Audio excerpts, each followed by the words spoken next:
The Transformers franchise has been a long-term hit in the movie business for almost 15 years now. In recent weeks, the PR machine for the upcoming 7th part has been running at full speed and has given us a few surprises. In today's original episode, we introduce you to the recently announced news as well as the current progress, the team behind the film, and a lot more infos. So, sit back and enjoy our preview for the upcoming Transformers: Rise of the Beasts. First, let's take a look at the plot.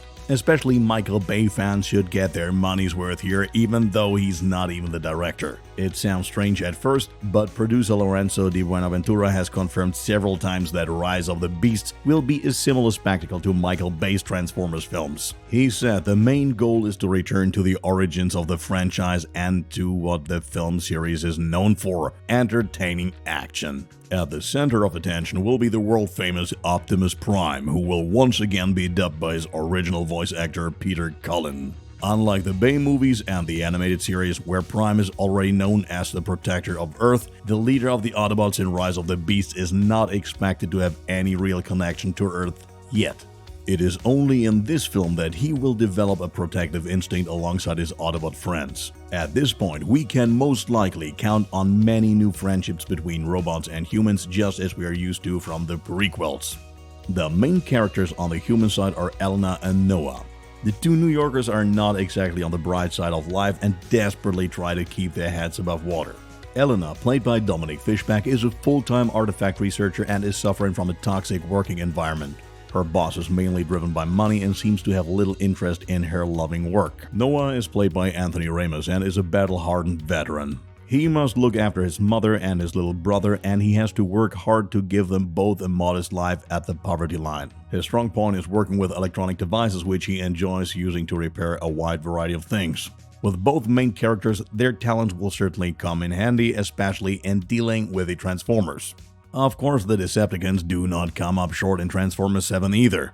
They're not the only competitors of the Autobots, however, as there are other strong enemies: the Maximals, the Predacons, and the Terracons. Although the Maximals are descendants of the Autobots and also have a lot in common with Optimus Prime and the like, they are a civilian race that is essentially dedicated to democratic values and peace.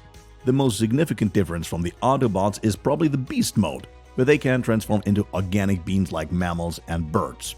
In doing so, they have artificial organic skin as well as all sorts of animal instincts. Their leader is Optimus Primal, not to be confused with the main character Optimus Prime, of course. The second grouping is the Predacons. They are descendants of the Decepticons and rose from the ashes of the Great War. They are ranked lower in the hierarchy than the Maximals, which is why many Predacons are not so fond of them. They can transform into animal forms as well, but they prefer to take the form of amphibians or reptiles. Another characteristic is their transformation into sea creatures and military vehicles. Last but not least, there are the Terracons. These are undead transformers that are made out of dark energon. Some versions can even suck energon from other transformers to become stronger themselves. In a larger group, they're almost unstoppable, though not invulnerable. The best chance of defeating a Terracon is by slashing them into as many small pieces as possible, as this makes the Dark Energon as good as ineffective. They don't have a real mind and try to destroy everything in their way, so not too easy of an opponent.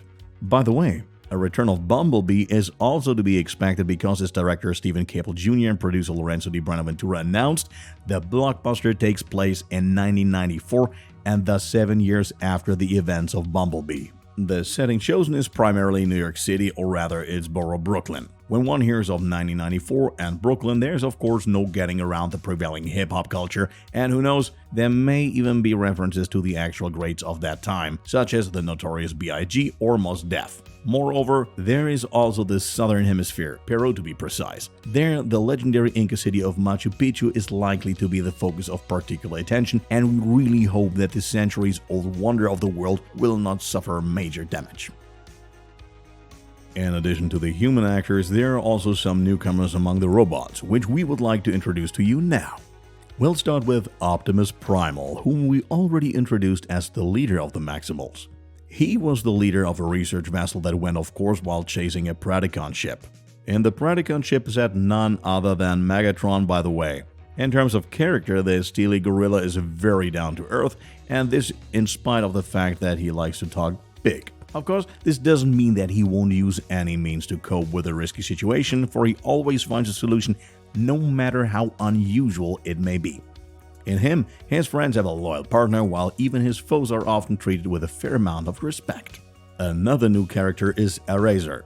She belongs to the Maximals, flies around kinda carefree, and is mainly used for reconnaissance and surveillance.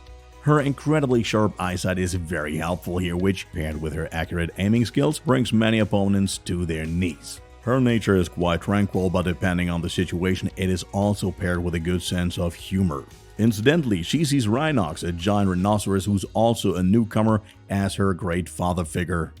Rhinox is a massive and intelligent companion that you wouldn't want to have as an enemy despite his amiable nature. Flowers are his marked preference. In fact, there's nothing he likes better than a relaxing afternoon in a flower bed. He is close friends with Optimus Primal and could arguably lead the Maximals with ease should he want to. That said, the Autobots also have newcomers. One of them is the female Transformer Archie, who has joined the Defense Force on Cybertron. She is considered very rational among the Autobots and is a pleasant contemporary. Mirage is also part of the mix, albeit no longer as the iconic Ferrari 458, but instead in the form of a blue and silver striped Porsche 911. He is rather anti-authoritarian in nature and often also a fellow Decepticon sympathizer. As a final new addition, we introduce you to the new main villain of Transformers 7, namely Scourge. He's a Decepticon who was pieced together from other dead Decepticons by Unicron. In Part 7, he appears to be the leader of the Terracons, and he's incredibly powerful. Let's move on to our last subject, the production. As we already mentioned, the director will no longer be Michael Bay, but Stephen Caple Jr. The 33-year-old has already achieved some success with Creed 2 and will now put his skills to the test with the new Transformers. Producer Lorenzo Di Buenaventura, who has been involved in the franchise since its beginning, will be assisting him. Currently, Transformers: Rise of the Beasts is still in a fairly early production stage, since the first official photo shoots were taken just under a month ago in Los Angeles and are being continued in Machu Picchu. That's it again with our most recent video. Did you like our preview? If so, please leave us a big thumbs up and subscribe. Join us next Wednesday for our newest episode. See you next time.